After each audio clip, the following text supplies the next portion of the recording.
So good morning or good afternoon, wherever you are in the world. Talent Finders Podcast would like to welcome the amazing and talented entrepreneur titled the Larry King of Podcasts, Jordan Harbinger. Welcome, Jordan. Yeah, thanks for having me on. I appreciate it. So Jordan, firstly, a massive congratulations on all your achievements. You started off as a Wall Street lawyer. Can you please share with us a little more about your background and journey? Sure, yeah. I was a Wall Street attorney for a while, and a short while, I should be clear. Yes, It was only a couple of years, and that was kind of a blessing in disguise because I worked really hard to become an attorney, as a lot of people do. But at the same time of trying to work really hard and become an attorney, I also knew that I wasn't really wanting to be an attorney. I just thought I was going to tolerate that job for a while yes. and then get another job because I didn't really foresee myself being a lawyer for very long, which is kind of weird to work really, really hard to get something that you don't want. It's kind of silly. Sure. Um, so, as titled above, you're often called the Larry King of Podcasts. How and when did you decide, or how did this come about, that you changed direction and became became an interviewing and talk show host and communications and social dynamics expert? Well, actually, can you repeat that? It broke up a little. I want to make sure I answer the right question. Sure. So, as titled above, you're often called the Larry King of Podcasts.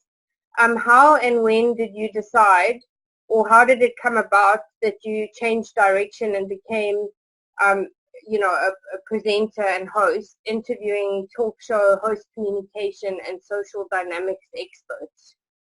So I started to become a podcaster largely by accident. I was having a lot of talks with my law firm buddies like, oh, we need to learn how to generate business. And one of the partners told me that I needed to learn how to generate business if I wanted to make partner. It's like the easiest way to become and stay a partner. And so I thought, okay, I've got to learn how to do that. I got to learn how to generate business. So I started taking Dale Carnegie courses and psychology classes and things like that. And I really was curious about how to get people to know, like, and trust you. And I started teaching these classes informally with friends about what I was learning. And I started learning and teaching at the law school itself at the time, like doing little freebie networking things about what I was learning. And so that was kind of fun. And I realized that I was really having the same conversation almost every single day offline with people asking me questions. So I kept recording those conversations, and then I would burn them to CDs and give them to other people that were interested and be like, here's how you can catch up with what we're talking about here. And so that was the beginning of what I guess was the podcast, but it wasn't called a podcast because it was just me burning audio to CDs. Yeah. And then after a while, we found out how to upload audio to the internet. And it was like, this is a really good idea. We could start a podcast, and then instead of giving people the CDs, we can send them to this website and they can download the audio files. Like at the time, it was totally novel. And so that's what we did. And it was really funny to see that became popular because it was really just like an effort to save us from burning CDs or having the same conversation every night and repeating ourselves. We started a podcast and pointed people to it as a resource. Then it became a show. So it was kind of an accident to start the whole thing. Wow, that's amazing. So you've hosted on Top 50 iTunes podcast for 12 years with over 6 million downloads a month, probably more now, making it the most popular podcast in the world, which obviously is quite mind-blowing and impressive. Can you please share with us the process of what you did,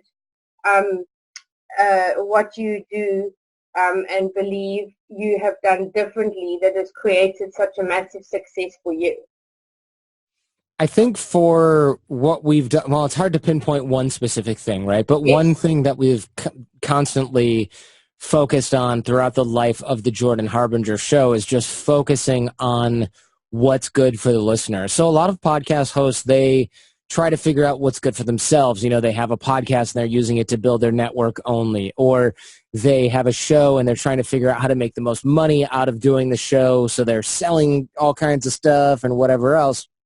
And for us, we really decided that it was what was going to be the most important thing was going to be um, focusing on the listener like a client, not like a customer, Yes. because of course a lot of people view their audience or their list as their customers. I meant like a client, almost similar to the client that a lawyer has. Like, yes, they're the customer, but you have a fiduciary duty to them. You know, you have to treat them like you would treat someone in your own family. You have to take care of them. You have to do what's in their best interest, you know, things like that. You have ethical obligations towards them that are like pretty sacrosanct. And so we started really leaning into that. And I think that was the big difference, because now if I'm deciding whether to have a guest on the show or whether I'm deciding to do something with the show, a certain topic of the show, whatever it is, Mm-hmm. I have to think about the listening audience. So I don't look at the audience as like a bunch of sales leads. I look at them as like this sort of client of mine or a flock that I'm sort of having to be very careful with Yes. and curate what I bring to them because they trust me, not break that trust, not abuse that trust. That's been quite important Yes. because most shows don't do that. They No. don't think about that at all, or they look at their audience as potential sales leads and not much else. Yeah, exactly. No, that makes 100% sense. So what as an entrepreneur, um, what as an entrepreneur and in your corporate life have been the biggest lessons and learnings? You know, pinpointing one thing always hard, but I would say Yes. one of the top things that I learned is that your network, so the people that you know that also know you, that like you, that trust you, that would go to bat for you on something, Yes. that that is it's like an insurance policy that you couldn't really purchase. You know, Yes. it's very important to your personal life, to your business life, but you can't really buy it. So whenever I've had problems in my business, or like no matter how serious they are, I can always rely on the people that are in my network that know, like, and trust me. And so now when I launch something, I can count on their help. When Yes. I have a problem, I can count on their help. When I need something, you know, I can count on their help. And I've run into problems in the past where I'm like, oh my gosh, I'm so screwed. Like, I lost this thing. I'm going to be down on my luck. Like, I don't know what I'm going to do. I have tons of people coming out of the woodwork being like, how can I help you? Do you need a cash infusion? You know, I can loan you some money. I can give you some money. I can have you broadcast your new product or whatever on my show. I can help, you know, fund your tech thing, whatever. Like, I have so many different people that have offered to help with various things when I've run into trouble. And you Yes. can't really buy that, right? Like, No, if you're it's as good actually as your very invaluable, right? yeah, exactly. It's priceless because you end up with people that will help you when you need it. Because when you're doing great, everyone wants to help you because they want a piece of your upside, whether that's something you'll do for them in the future or just being associated with you, or they just have an idea that you're going somewhere and they want that relationship to go somewhere. But if you really hit the rocks, a lot of people will not be there for you because they think, oh, well, you're screwed. So you're never going to come back from this. So it Yes. doesn't really matter. I don't really have to go out of my way to help you. And there's a lot of that. So having a strong network around you, it keeps you sane. It keeps you from going bankrupt. It Yes. keeps you, you know, grounded. So I would say that that's so important. And I think a lot of people focus on money. They don't focus on real relationships. And it's a lot easier to make money with real relationships as well. Yes. But also, those are the things that count the most because it's like the only thing that can't be taken away from you in a bankruptcy or litigation is going to be those relationships. Yes. Exactly. Exactly. So, the Jordan Harbinger show deconstructs the playbooks of the most successful people in the world. Can you please share with us more about this? And what would you say, as a podcast host of your own show, makes you unique and different and gives you an edge over other podcasts? Yeah, so I think that the reason that the Jordan Harbinger show got so popular aside from what we discussed before.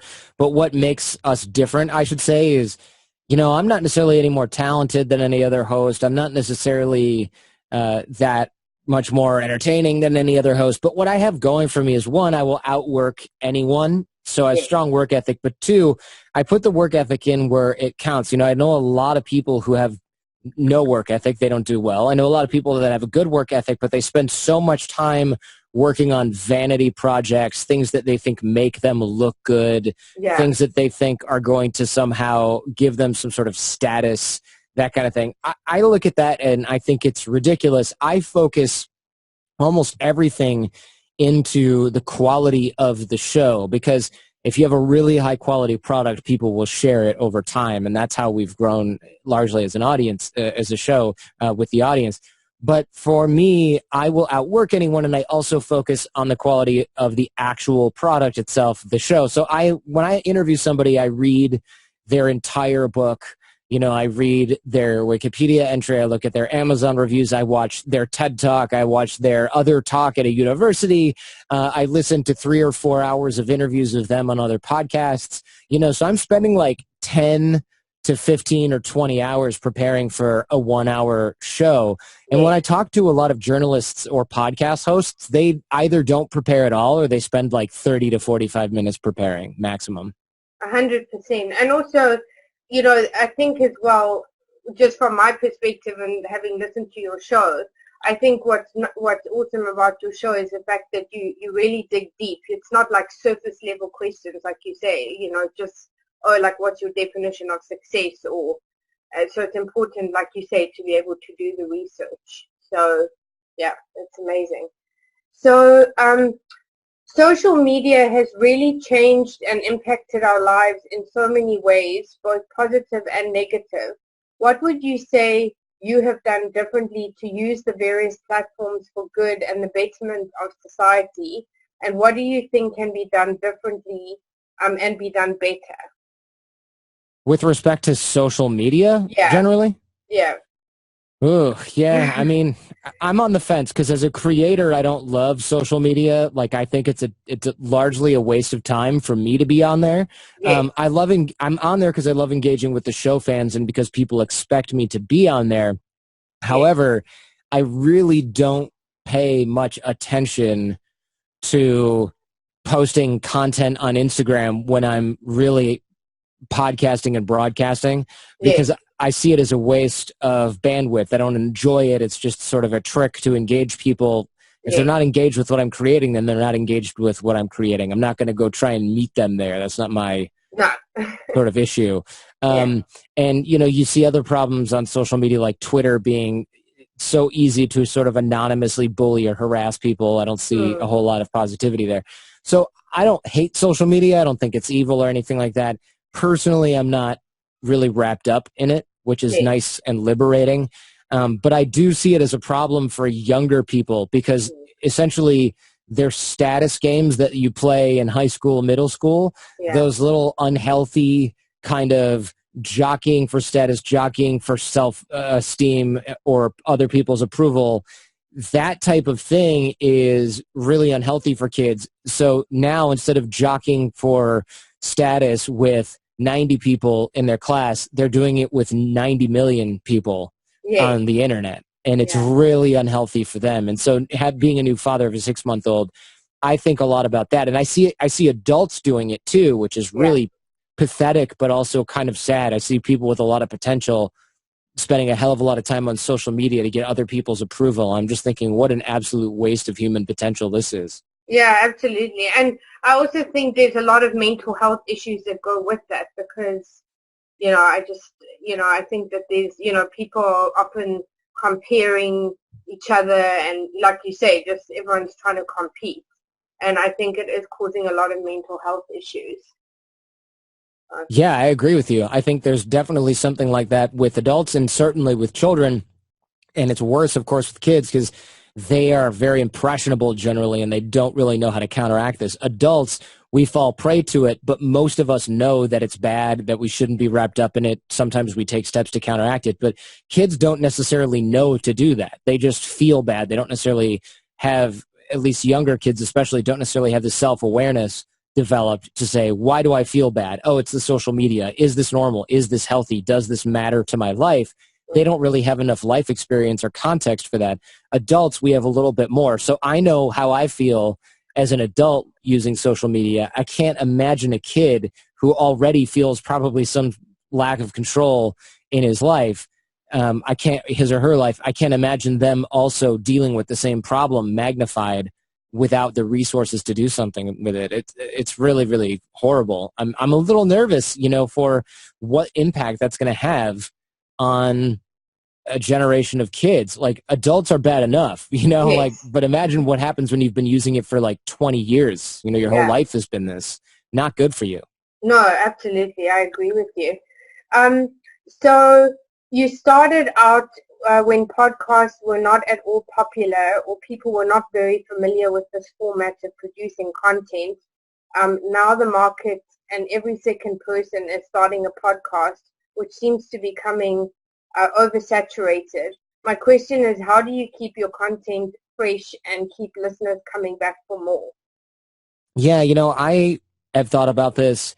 I do think that some of it has to do with the fact that I'm willing to outwork people. So that becomes a competitive advantage. If I look at people who are starting a podcast and there's 1,000 new shows, I think there's literally like 200 new shows every day or some crazy number like that. Yeah. But only one show every couple of weeks or every month or so, now it's probably every week, is a decent sized, has the potential to be a decent sized show. It's backed by a large network. It's maybe a true crime narrative about a serial killer. Like, that has potential to get thousands, tens of thousands, possibly hundreds of thousands of downloads per episode. But those are made by big companies. They're really hard to throw out there. It costs a lot of resources, takes a lot of resources to create and promote those. Whereas I have it down to a science, and I can do a lot of recording, a lot of promotion, a lot of prep with me and my team. And so I'm able to outwork pretty much everyone else in terms of the quality of the content. And since I'm not doing something that ends after 12 episodes and then having to start over, I build more momentum than some of those shows. So I build trust with my audience over, 13 years now on the Jordan Harbinger show. But these true crime podcasts, you might listen to the host for 12 episodes and that's it, or maybe they host a few shows, but that's pretty much it. It's a different kind of audience. I get to keep my audience over time. I don't have to worry about who drops off and why. None of it matters to me, And so I think that's kind of important, and that keeps our content fresh because I can focus on the quality of that content. So having that built-in competitive advantage, I don't even pay attention to all these people launching shows because I know how hard it is. So the only company or person that's going to be able to beat me if they launch now is going to be some massive celebrity or some, true crime narrative show backed by a large network. And they're not taking away my listeners, No. They're not. That's amazing. So when putting your content and subject matter for each podcast, what do you look at in terms of interviewing people? It's up in the air. It's really what I'm interested in. Okay. So it doesn't matter. Like, I'll get a pitch for somebody who is a scientist that talks about self-awareness, Tasha Eurich, and she was on the show. It was a really popular episode. And I'm like, this is a really interesting concept, self-awareness.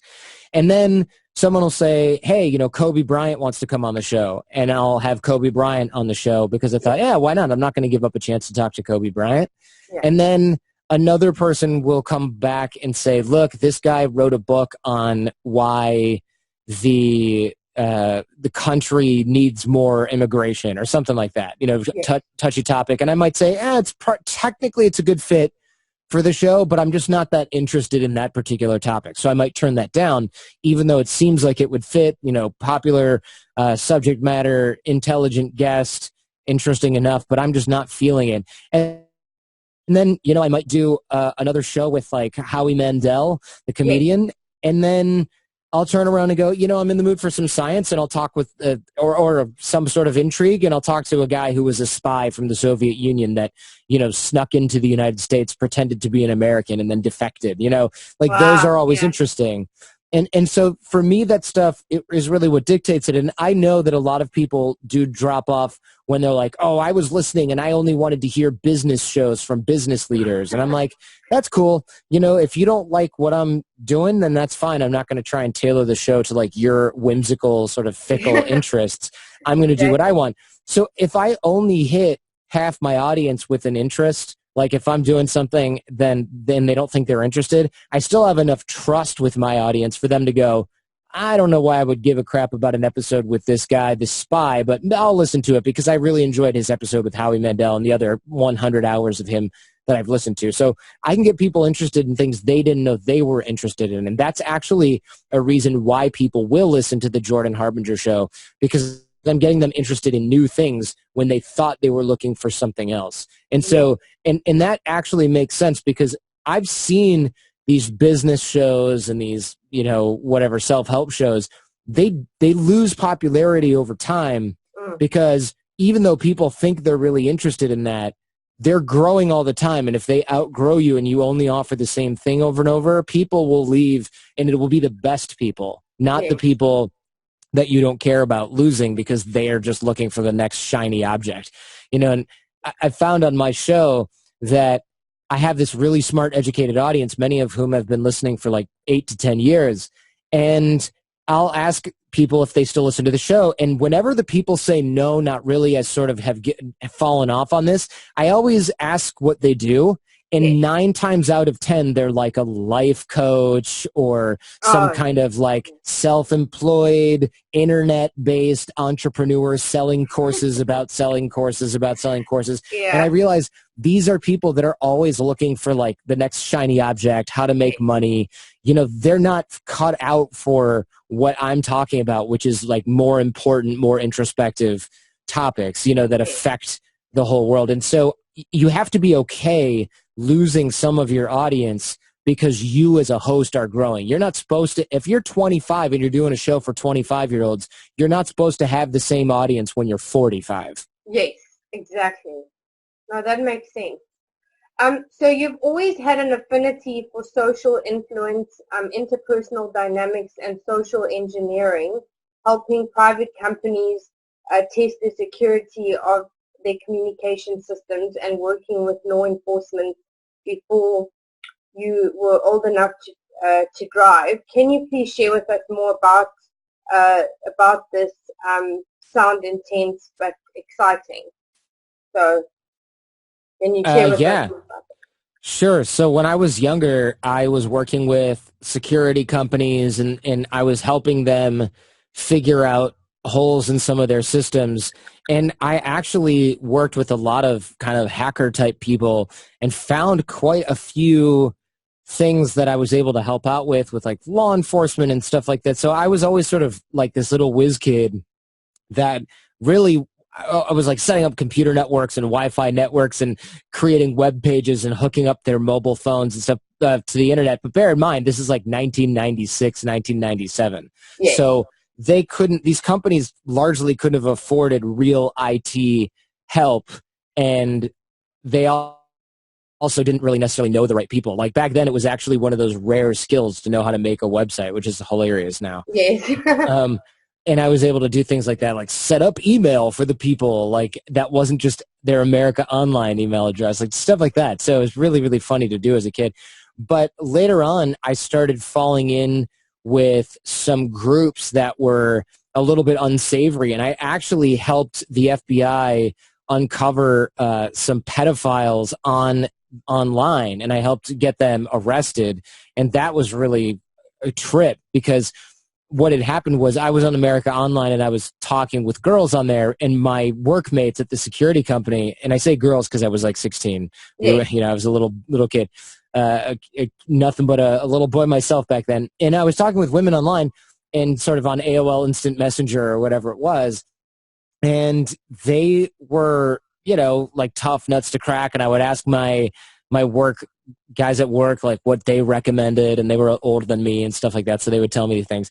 And then one day I was like, oh man, it's so funny. Like there's all these dudes hitting me up online, like asking for stuff. And then they go, oh, well, if you my buddies at work said, if you were to make an online profile that sounds like a girl, back then there were no photos on your profile. You just set No. up like your screen name and your name or where you lived or whatever. Yeah. And so I set up a profile that had a female sounding screen name because the guys at work were like, if you set up a female sounding profile, you'll have guys hitting up on you and like telling you things and trying to smooth talk you, and you'll see what the other guys are doing. So you'll get good ideas, but you will also see how to stand out among guys because you don't do the same thing as all the other guys. And I was like, that is genius. So I set up that female profile. Well, I was getting hit up by a lot more than other guys my age. I was getting hit up by guys that were like 30s, 40s, and my profile was very clear that this was a 14-year-old female in this profile, or 15 or whatever it was. Like it was very clear an underage girl. And so I told my workmates about it because I thought it was funny. Again, I was only 16. I didn't realize these guys were like predators. I thought they were just kind of like lonely loser guys. So I told my work, and the guys were like, whoa, whoa, whoa, whoa. This isn't funny, man. Like, this is serious. These guys could be dangerous. And I was like, what do you mean? And they're like, man, it's not normal for a 38-year-old guy or a 42-year-old guy to be talking to a 14, 15, 16, 17-year-old girl online. And I was like, oh, yeah, I just thought they were losers. And they're like, the boss came out at that point, and my boss goes, no, if what I'm hearing is right, these guys are criminal bad actors. Like, these are child pedophiles. They're molesters. These are guys that should be in jail. And I said, oh, yeah, I never really thought about that. And so my boss, who had connections with the police and the FBI, he goes, is there any way that you can, like, print out your interactions with these guys? And I said, well, the old ones are lost, but I get them every day that I'm online. And he was like, all right, well, print them out. So I copied and pasted them into another document. And I had days and days and days of, these chats coming in, and I would engage with them at pretty basic levels, like tell them I'm 14, things like that. And they'd be like, I don't care, beauty's beauty, whatever, blah, blah, blah, all this stupid, creepy, gross stuff. And then they would just be extra creepy, sending me sort of weird messages and stuff like that, photos, like just weird stuff over time. And so I went and told my boss what was going on because I printed out those interactions, and he was like, wow, this stuff is really serious. These guys are real criminals. So he faxed the stuff to his contact at the FBI. And the FBI called me and my parents and my boss and was like, you got to be careful. Don't tell these guys where you live. I'm like, no. They're not really talking to me. They're talking to this person that they think is me. That's a girl. That's a fake construct that I made up. And this happens all the time. And they're like, oh, we got to shut down that chat room. And I was like, you don't understand. This happens the second I log in because these guys are searching for kid profiles on America Online. And so the FBI was like, whoa, so you mean to tell me there's like a ton of pedophiles on America Online? And I said, yes. And they said, all right, what are you doing exactly? So I wrote down exactly what I was doing, and they had the FBI office in D.C. set up profiles that were similar. And sure enough, they started getting tons of pings as well, and messages and email. And so what they decided to do, they were doing their own thing in DC, but what the Detroit office decided to do was help me, or me help them rather, lure these guys over the state line, because I lived in southeastern Michigan, so northern Ohio is just a few miles away. And they, by luring these guys over state lines to do something, the local police department didn't have to worry about jurisdiction, because America Online, it's like, is the police department the one you call that's at your house, or is it the one that you call where the other person is talking, or is it the one that you call where America Online is located? Who polices this, right? So the FBI has federal jurisdiction, so they thought this will be easier to make an arrest and prosecute this if it's federal. So we had them go over the state line to Ohio, or from Michigan to Ohio, or vice versa, depending on what state they were in, and then they would make the arrest there. And local police, I believe, were also involved. And so that was some of the work that I was doing, because these guys were so aggressive. They were willing to like meet an underage girl for a sexual encounter, and I was helping them bust those guys, and it was pretty cool. Amazing. That's amazing, Jordan. Wow. So that leads me to the next question. You've spent several years abroad in Europe and the developing world, South America, Asia, um, and the Middle East, and speak 5 languages. You have worked with governments all over the world, traveled through war zones, and been kidnapped. Can you please share with us more about that? Uh, yes, I can. Do you want to break the question down a little bit, though? Sure. So you spent several years abroad in Europe, in developing worlds, South America, Asia, and the Middle East, and you speak 5 languages, and you have worked with governments all over the world, and traveled through war zones and been kidnapped. Can you share with us more about that? Yeah, sure. So I have traveled a lot. I've lived in a lot of different countries, starting, let's see, man, slightly after this whole sort of government agency thing when I was in high school. I Yeah. decided to be an exchange student, and I got kind of addicted to travel and work overseas. So I lived in a bunch of different places, learned a bunch of languages as a result. So I now speak 5 languages, which is a lot of fun. Yes. Um, I have lived in some of the sketchier places, I think, when I was younger, because I was drawn a little bit towards that. I, was a little bit more comfortable being uncomfortable. So I lived in places like Mexico and Panama, which are great, but, can be a little bit rough around the edges. Serbia, which is in the former Yugoslavia, and things like that. But of course, I've also lived in some places that now and even then were really, really interesting, but not the edge of the world, like Germany and places like that, Italy. So those are, it was great to see and get that example of the world and that experience, that life experience as well. Yes. So that for me has been a big part of my life. Now, of course, being a new father, it's a little bit tougher because who has the time? Well, it's not just the time. It's hard to bring a little baby to Egypt. You know what I mean? Yes. It's really, really tough. So I'm thinking like, okay, international travel might get curbed a little bit now, now that we have a Yes. little baby. For sure.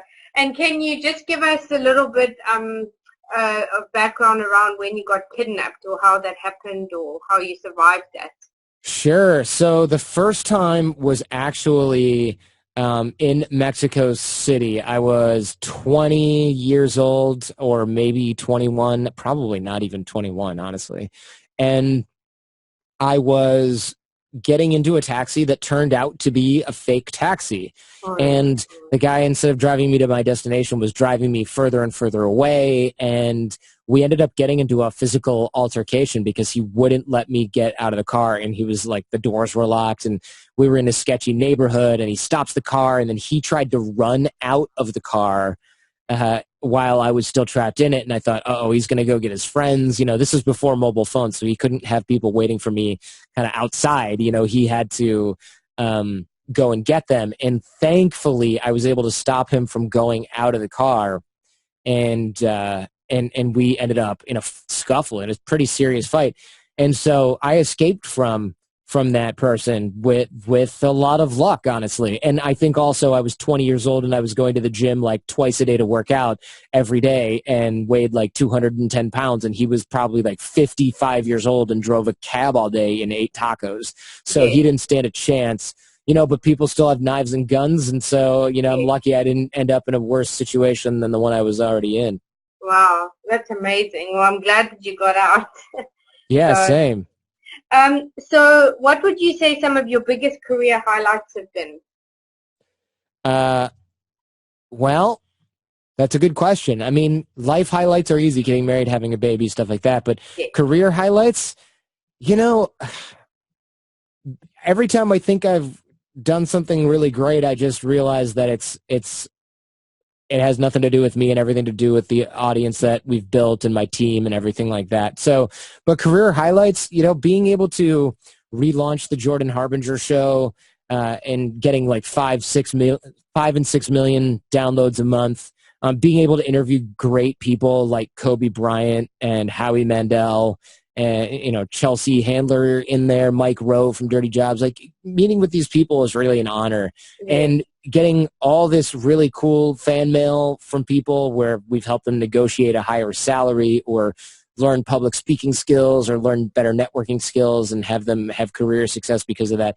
That's highly rewarding. And at the end of the day, I feel like largely what I do is get to read really interesting stuff and have really interesting conversations, and then I just put them on the internet. So I think that's incredibly fortunate, because most people who have a day job, like, well, any job, you have to do a whole bunch of stuff you don't really like doing, and I just don't have a whole lot of that, you know? Yeah. And you love what you do, so Yeah. it probably doesn't feel like work. It's just a passion. Yeah, it doesn't really feel like work, you know, and the stuff that does feel like work is really not that bad. Like, after this, I really have to clear out my fan mail inbox because I have stuff that's like 3 months old in there, and I feel like it's a little, or 2 months old, and I feel like it's a little disrespectful to leave people waiting that long, you know, so I've got to like go in and clean that out. And I'm like, yeah, no, that's not so bad. It's really, really not so bad to have to do that. You know, my Instagram inbox is too full, so I'm going to spend some time tomorrow, even though it's Saturday, like going in there and cleaning it out. But I'm really just answering people's letters who are really nice to me, you know, like saying nice things. So that's not so bad. No, in the greater scheme of things, for sure. Yeah, exactly. So leadership is a very big subject at the moment, or should I say lack of leadership. What would you say you do differently in your leadership style, and what do you believe from a global perspective needs to change in the current narrative of our lack of global leadership in this current landscape? Well, leadership is a tricky concept, of course, because my team is really small. So I don't want to sort of lay on too thick, like, well, I've got a leadership philosophy. I mean, at the end of the day, I've got a very small team. You know, it's my wife and a couple of remote contractors. And for me, so it's easy for me to say certain things that just wouldn't apply to other companies. And I want to caveat that. But having remote employees, I would say it's always something I've learned recently is that it's worth it for me to pay more than I have to get really, really good people instead of just people that are good at their job, but to get really good people who care. So, you know, the other day we had some sort of small technical issue, and it was like midnight on, I think it was midnight on Monday. And the whole team was on Slack working the issue out, figuring it out, troubleshooting, and we all went to bed at like 1 o'clock. Yeah. And in the morning. And I don't think most people would do that. I think most teams would just be like, this is not a problem for me until 8 or 9 a.m., you know, not a big deal. I'm just going to not worry about this. It's, you know, not my problem. I feel like there's always stuff that gets fixed because people go above and beyond. And I give them a Christmas bonus, and I, you know, let them take time off whenever they need to, and I don't give them crap about their work hours, and, you know, I don't yell at people or anything like that. So that has made it really easy for me to get an extra 20% out of, or 10% at least, you know, out of the whole team. Like, people will do things because they actually appreciate what's going on, and I think that says a lot. Yeah, no, absolutely. So you're also a member of the Northern Carolina chapter of the Society of Professional Journalists. How did that come about? Oh, not North Carolina. I think you have your information. Oh, sorry. My apologies. So I'll just move to the next question. What legacy would you like to leave, and what are the 3 key pieces of advice you would give to other entrepreneurs and those looking to pursue a similar career and creating a successful podcast? Yeah, you know, I don't know. In my opinion, podcasting is one of the worst places to make money. So it really, I would never say like, hey, you should probably go ahead and, you know, start a show and you're going to make lots of money. I just don't see that happening. But, you know, it goes, anything you create that's creative, that's for the benefit of other folks, you really do have to take on the mindset that you are creating for them. That's why I think there's something to be said for the I'm trying to find the exact word in here, and I'm blowing it. That concept, that mindset that you have a fiduciary duty, like the audience, the person consuming what you have is your client, right? Like I know what it was. You want to be an advocate for your audience, right? Like, you are the attorney. You're like the doctor in a way, right? You have to do what's in their best interest. I see a lot of creators not doing that. They do tons of like crappy sort of fake advertising content that's disguised as other content. They recommend things they don't like. They try to sell other people's stuff to take a commission, and they don't disclose that they're getting that commission, stuff like that. And I'm like, don't do that. Your audience will not trust you, and then you're screwed. That's it. Yeah. It's over. Don't do anything to destroy that trust. It takes a decade, it takes a lifetime to build and a second to just ruin all that. So absolutely. People should be thinking about that. That's what makes you successful over time, because people trust you. And I see a lot of people that are low trust, and they might make some money scamming people, but it's not really worth it. They spend the rest of their life trying to be the person who looks like they're on the up and up when they're clearly not. Yes, exactly. And what legacy would you like to leave? I want to leave people better than I found them, for sure. I definitely want people to become better thinkers. I think there's a lot of misinformation out there. There's a lot of people that really aren't thinking clearly. They believe what they hear, they believe what they see, or they don't know how to parse the information. They don't know how to seek the truth. And that's important as a skill set, especially now, because marketers are trying to manipulate you. Politicians are trying to manipulate you. Foreign governments are trying to manipulate you. Your own friggin' government's trying to manipulate you. You have to be careful. And I don't want to sound like a conspiracy theorist, but I'm not saying they're beaming, lasers into your head to put on your tinfoil hat. I'm saying, like, you're getting information from other people that want you to do things that's in their interest and not your own. And I want people to be able to think about what's in their own interest and learn how to help others and be positive and contribute to society, but also be able to defend themselves against people that don't have their best interest in mind. Yes. Well, that's amazing. Thank you so much, Jordan, for your time. I really appreciate it, and hopefully we can have you back in the future and see where your journey has taken you. Great. Thank you so much, and I appreciate that we were able to do this.